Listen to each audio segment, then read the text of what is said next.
CES 2012. 2012? CES 2025 was looking fire this year. This was my first time ever even properly looking at it. And you know what? It was giving me convention Comic-Con vibes. I'm a big fan of Comic-Con and conventions. I go every single year. And one of the best parts about it is exploring the venue and finding out more information about your favorite topics. For me, of course, that would have been anime and gaming in that context. But in the CES context, what would a chill guy like me want to be seeing while I'm there? I did my research. I looked at some of the coverage of what other people were able to come across, and here's a list of a few things that I thought were really cool, and I would just have loved to have seen them. This is coming from the perspective of me as a gamer and I guess computing fan. So anything that's mobile or laptops, gaming devices, all of them type of things. I love all of that type of technology. And I'm also a husband, music artist, and just a general businessy on the move guy. So I'm looking for convenience as well.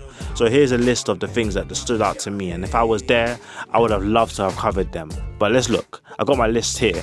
Firstly, I noticed there was this thing with Samsung Vision AI. They got a new line of TVs coming, and they're all using the Samsung Vision AI, which is essentially a new kind of, you know what?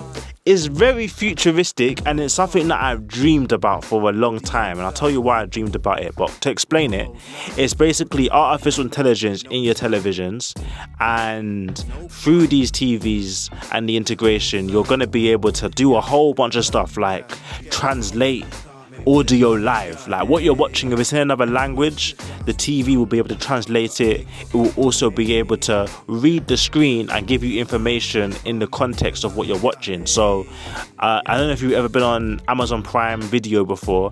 They've definitely got something similar. Obviously it's not AI related, I don't think, but when you're watching a TV show and an actor comes up on screen, the Amazon will be able to give you information about who the actor is. This was the really cool bit. If a piece of food comes up on screen and it looks like everyone's eating something delicious, the integration will actually scan the food and give you recipes based on what it thinks the actors are eating on the TV show.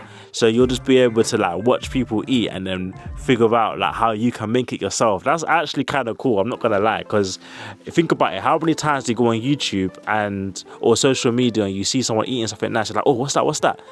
Maybe you haven't got cooking skills. Now you can get your cooking skills by watching your favorite people cook, and then you can just take their recipes. It's cool to me, and the reason why I wanted to talk about that one first is because I used to work in marketing at one of the biggest marketing agencies in the UK, and when I was there in 2017, we was in this special meeting, and the guys were telling us about the future of marketing, and they were saying that at that time they were trying to come out with a kind of new kind of billboard where as you're walking the streets, the billboard will be scanning the people's faces and making predictions as to what ads they should show next.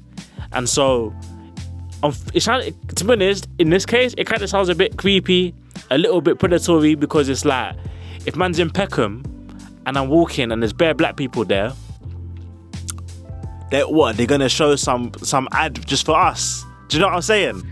But that's what they were on. They were on targeting people based on the visual, like what can the camera see, and they'll use that information to show different ads. And that's kind of like where we are now. And it took nearly 10 years to get to this place, from my perspective, because I've been waiting for this technology since 2017. So it's pretty cool, to be honest, now that I think about it coming to life, as scary as it might also be. The second thing on my list it's called the roborock Saros. I think that's how you say it, but it's like a robot type of tech. Basically a robot vacuum cleaner that is able to pick up small items for you so that it can efficiently clean your yard. Yeah? To me, that sounds fire, because if man's got their socks on the floor, I don't have to worry about having an empty floor.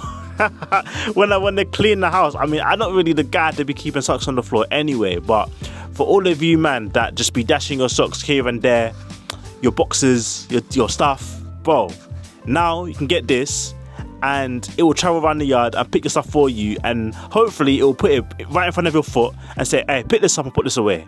Maybe that's what it will do.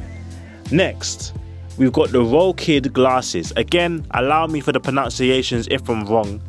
The Roll Kid glasses are a smart glasses. So if you were ever interested in the Ray-Bans, their smart tech glasses, this is your opportunity to get in with a different brand. And I thought they were pretty cool. Essentially, it allows you to have more of a visual smart experience through your lenses of your glasses. So obviously right now I'm just wearing some normal glasses that just look cool, but imagine looking cool and also being able to see some sort of interface in front of you. And imagine I'm doing this video and I was just not fumbling on my words like I am in this video right now. Imagine I'm not, because I have a teleprompter right in front of me secretly showing me all the text of the things that I want to say in this video. That's the purpose of something like this. It's a way to kind of discreetly gain information from the internet through, you know, right in front of your eyes without having to look at your phone. It's just there, integrated. It's very futuristic, and I thought that was cool. Personally, I'm very conscious of eyesight, so I don't know if I would want to try that and use it. I don't know if I want a screen in my face. I mean, maybe someone can enlighten me on how safe it is just to have one of those glasses on. Maybe the lenses are actually good for you or something. I don't know. I would love to know, but it looked cool and it looked fun to try, and I would definitely want to try it out and then, I don't know, make some fun content around it, or just feel like I'm in the future, like I'm sat in Cyberpunk 2077 or something. That's what it reminds me of. So that's what I definitely would check out, those kind of smart glasses stuff. The fourth thing that I thought was really cool was they call it the Swipe It phone toaster. Well, The Verge called it the phone toaster in their video, but then I don't think they actually gave the real name, but it's called the Swipe It, and it's basically a replaceable phone battery charger, I guess. Essentially, you put a special case on it and it has a battery inside of the case, so now your phone has elongated battery life. But the cool thing is that once you have the case on, it also comes with a toaster type of thing, where if you put your phone into this box, it will eat up your phone and pop out a new battery for the case and get rid of the old battery by allowing it to just charge up inside of the toaster. So it's like a replaceable battery pack. It's very conveniently weird and cool. I just like it. Imagine like a future where you go to like somewhere public and they've got these phone toasters, and if you have the case, you could pay maybe like a certain amount of money to replace the battery, and your battery will just get recycled for the next person. So your battery will go in the machine, it will get charged up, you'll have a completely new battery in this time, and the next person can maybe use your battery once it's charged up to 100% again. It'll just be this constant cycle of recycling. Obviously that might be too good to be true, because I'm sure people can, you know, mess up that system and maybe battery life will be dying, causing someone to get a really bad battery as a result. But it sounds cool in action. I don't know. I don't think it's a home or lifestyle type of thing to have. I wouldn't want it. Specifically, I wouldn't go out of my way to get it, especially with the costing being, I think it's $540, and then just for the box, and then the case itself is meant to be $120. So it's a lot of money just to do a battery swap, when a lot of phones will charge in 20 minutes now. So yeah. Number 5, I've got the Chef Maker Lite, which is a compact smart cooking appliance. Now, the reason why I thought this was cool, it's basically a kind of air fryer, but it uses, again, AI to allow you to cook recipes in an optimal way. So basically, long story short, you know, it prepares meals a lot easier because it offers guided recipes and a more precise level of temperature control based on the knowledge that it has of the recipes that you're inputting into it. And so because of this, it just makes food a lot less human, shall I say. Because I know when we're cooking, sometimes, well, I don't know about you, but for me, when I be cooking, I'll just be free flowing with it. Sometimes it might say 10 minutes, I might do 8, I might do 12 minutes to cook something. You know what I mean? But this kind of takes away that kind of human error and kind of makes the perfect recipe meals. So I just thought that would be cool, because for me, in my wavy life, as a music artist and a businessy guy and a husband, man just needs to get stuff done. I got tasks that I got chores to complete, and it's like cooking is one of the things that is on my agenda every day, but it's not necessarily something that I want to spend ages doing because I've got so many other things. Moving on, number 6, we've got the Legion Go S. Now, if you saw my last video, which was the other day, I actually reacted to the Legion Go S on Your Average Consumer's channel. He posted his first impressions of it, and I just reacted to it with my wife, and we had a good laugh, and it was cool. But with the Legion Go S, the reason why I'm talking about it today is because it made an appearance at CES, and I didn't know that at the time. I actually didn't know about CES properly at that time, so knowing that it was there, I would have loved to have checked that out. I would have loved to have made my way to the venue and got to play with and get my hands on. It looks small because it's meant to be the small version of Legion Go. I would have loved to make a comparison with the ROG Ally, because you guys already know I am a big ROG Ally user right now. My channel is based on that. First 2 videos, I believe, or third video was a ROG Ally first impressions.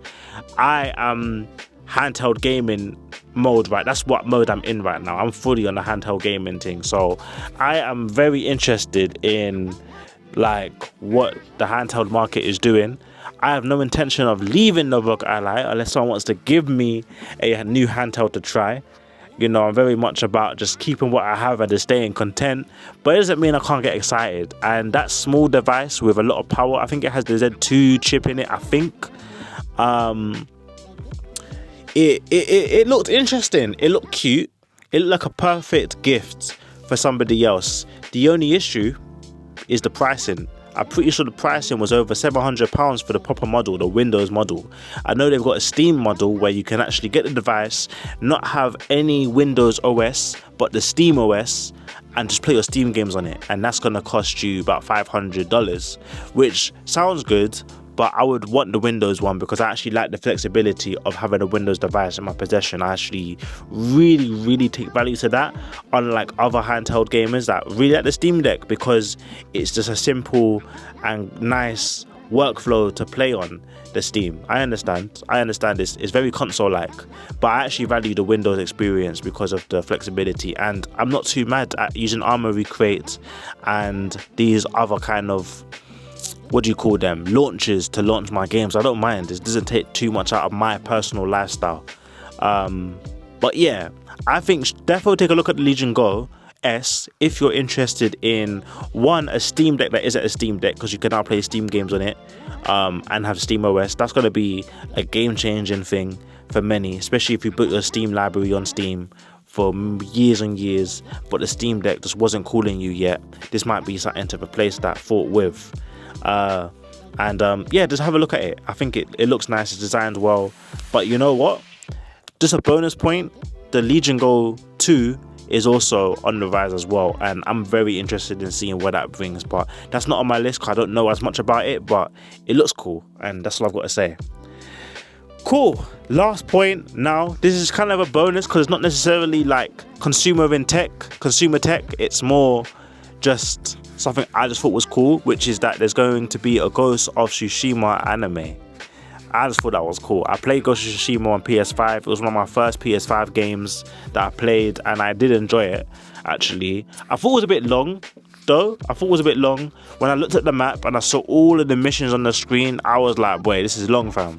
I'm not doing all this. So I kind of beelined straight to the ending after a certain point, and I feel like the existence of an anime would be really cool because the story is actually really interesting for Ghost of Tsushima. Like it's a really nice revenge story. The cast of characters was cool. The arcs that the characters go through was interesting.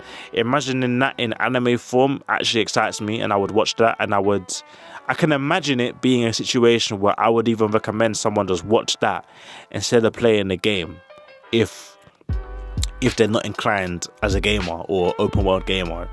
I get that with Is there any other examples where that's like the case for me? Let me think. The only thing I could think of was Cyberpunk. If there's any non-gamers that want to just relate to me and, you know, get into something that I like, I would just be like, one of my favorite games is Cyberpunk 2027, but I think you would love the anime Edge Runners. This is one of those ones. I'm hoping that Ghost of Tsushima's anime is really good. But anyway, that's my video. I hope you guys enjoyed it. Those are, I think, 7 things that I've discovered from the CES coverage this week that I just thought was really cool. I hope you enjoyed the video. Let me know what you think. This is a brand new channel. I may never do this again. But I'd love to do more content. I'm just trying to figure out what I like to do. So if you want to see one of my favorite types of videos and a video that I think you would like, watch this video because I think you'll like it.